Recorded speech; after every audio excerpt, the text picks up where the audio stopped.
तर मी इथे घेतलेले बघा 200 ग्राम साबुदाणा आणि हा साबुदाणा मी रात्री भिजू घातलेला आहे। कारण आता मी तुम्हाला याच्या अगोदर पण साबुदाणा कसा भिजू घालायचा आहे अगोदर सांगितले। आपला हा साबुदाणा कमीत कमी 12 तास भिजलेला हवा, तेव्हा आपले हे सांडगे खूप छान होतात बघा। आणि तुम्ही कोणती पण रेसिपी करताना साबुदाणा आपला हा भिजलेलाच असायला हवा साबुदाण्याची रेसिपी करताना। तर इथे मी हा रात्री भिजत घातलेला आहे। तर आता हा छानपैकी ते भिजून तयार झालेला तुम्ही बघू शकताय। तर हा आपण असं हातामध्ये घ्यायचा आणि बघायचं, तर बघू शकताय तुम्ही इथे हा आपला छानपैकी भिजून तयार झालेला आहे। तर याच्यासाठी आपल्याला लागणारं साहित्य बघा, इथे मी घेणारे 3 छोटे बटाटे। जर मोठे असेल तर तुम्ही ते 2 घ्या आणि जर छोटे असेल तर 3 घ्या।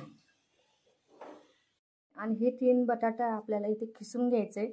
जसं आपण चिप्स करतो त्या पद्धतीने आपल्याला लांब लांब आकारामध्ये हे बटाटे किसून घ्यायचे। आता मी याची साल काढून घेते बघा। आणि आपले बटाटे किसायसाठी आपले ते एका बाउलमध्ये पाणी घ्यायचे, कारण बटाटा हा काळा पडतो, त्याच्यामुळे आपण बाउलमध्येच हा बटाटा इथे लांब आकारामध्ये आपल्याला असे किसून घ्यायचे बघा। या पद्धतीने मोठ्या मोठ्या आकारामध्ये आपल्याला हे किसून घ्यायचे। तर आता मी ते तिन्ही बटाटे छानपैकी ते किसून घेते। मी 2 बटाट्याचा, एक मोठा बटाटा होता आणि एक छोटा होता बघा, त्याच्यामुळे मी ते 2 बटाट्याचा किस करून घेतलेला आहे। आणि आता आपण हे स्वच्छ धुवून घ्यायचे बघा। आपल्याला इथे मी ते 2 पाण्याने याला स्वच्छ धुवून घेते। तर इथे मी बघू शकता तुम्ही सर्व आपल्या बटाट्यातलं पाणी काढून टाकलेलं आहे। आता या बटाट्यामध्ये आपल्याला टाकायचा आहे साबुदाणा।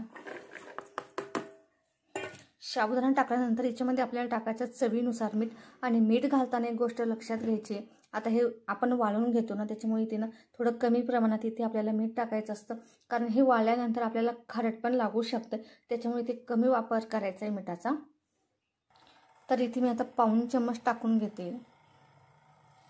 वाटल्यास तुम्ही इथे हिरवी मिरचीचा पण वापर करू शकताय, पण आता आमच्या घरामध्ये छोटं बाळ आहे बघा, तो तिखट खात नाही आणि मुलांना असे वेगवेगळे पदार्थ खायला आवडतात, त्याच्यामुळे मी ते तिखटाचा वापर करणार नाही।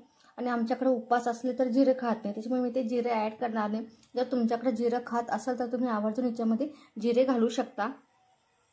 आता इथे आपल्याला चम्मचच्या साहाय्याने छानपैकी मिक्स करून घ्यायचं आहे।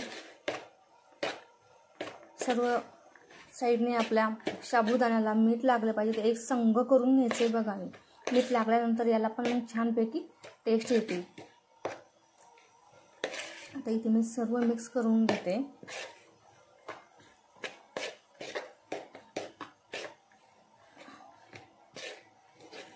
आता हे सर्व मिक्स करून घेतलेलं आहे मी।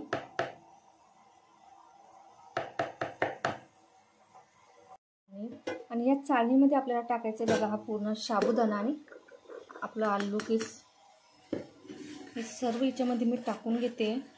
आणि एका साईडने मी ते गॅसवरती पाणी ठेवलेले उकळण्यासाठी, कारण ते पाण्याला उकळी आलेली असलेली पाहिजेत आपल्याला, त्याच्यामुळे मी ते 5 मिनिटं अगोदर पाणी ठेवून दिलेलं आहे। कारण आपला बटाटा पण हा काळा पडतो ना, त्यामुळे ते आपण अगोदर पाणी ठेवून द्यायचे। आता इथे मी सर्व मिक्स करून घेतलेलं आहे हाताच्या साहाय्याने। तर तुम्ही बघू शकता या पद्धतीने आपल्याला हे सर्व एकसंग करून घ्यायचे। तर इथे एक मी पातेलं घेतलेलं आहे, जे तुमच्याकडे जे असेल त्याच्यामध्ये तुम्ही ते पाणी ठेवू शकता। आता ते पाण्याला आपल्या उकळी आलेली बघा। आता उकळी आल्यानंतर आपण ही जी चाळणी ना ती वाफेवरती ठेवायची। इथे आपल्याला फक्त ही चाळणी 5 मिनिटासाठी ठेवायची बघा, खूप जास्त वेळ लागत नाहीये। आणि याच्यावरती आपल्याला ठेवायचं आहे झाकण।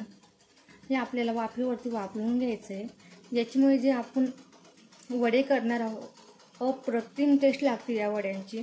आता विविध भागामध्ये वेगवेगळे नाव असतात, कोणाकडे सांडगे म्हणतात, कोणाकडे वडे म्हणतात। आता तुमच्या भागात काय म्हणतात हे मला कमेंट्समध्ये नक्की सांगा। तर आता हे मी काय तुम्ही आपल्या इथे साबुदाणा छानपैकी वाफेवरती वाफवून झालेला आहे। तर आता आपण याला थंड याच्यामध्ये काढून घ्यायचं आहे एका बाउलमध्ये। थंड बाउल्स म्हणजे आपल्याला हा थंड होण्यासाठी एका बाउलमध्ये टाकून घ्यायचा आहे, कारण हा लवकर थंड होतो, तसे आपल्या हाताला हे चटके बसू शकतात। तर तुम्ही ते बघू शकता किती छान फुलला पण आहे आपला हा आलू आणि साबुदाणा, छानपैकी ते आपला हा शिजलेला आहे बघा। तर आता हे आपण मी काढून घेते। तर इथे आता आपण गॅस बंद करून घेऊ।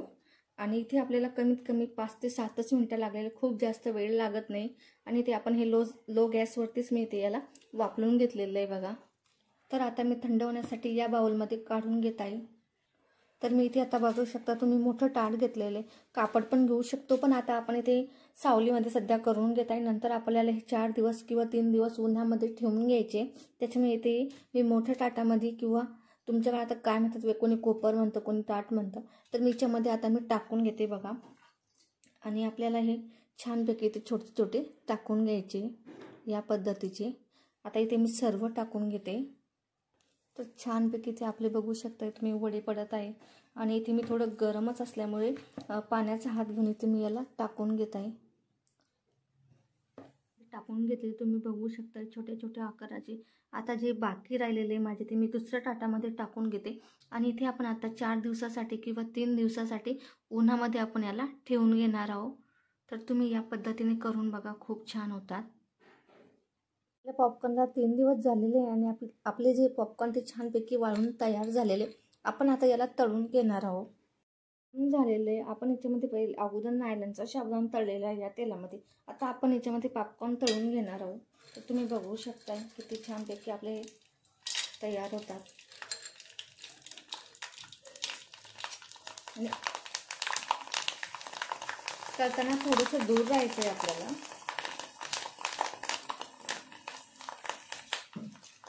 तर बघू शकता तुम्ही किती छानपैकी ते आपले फुलून तयार झालेले पॉपकॉर्न.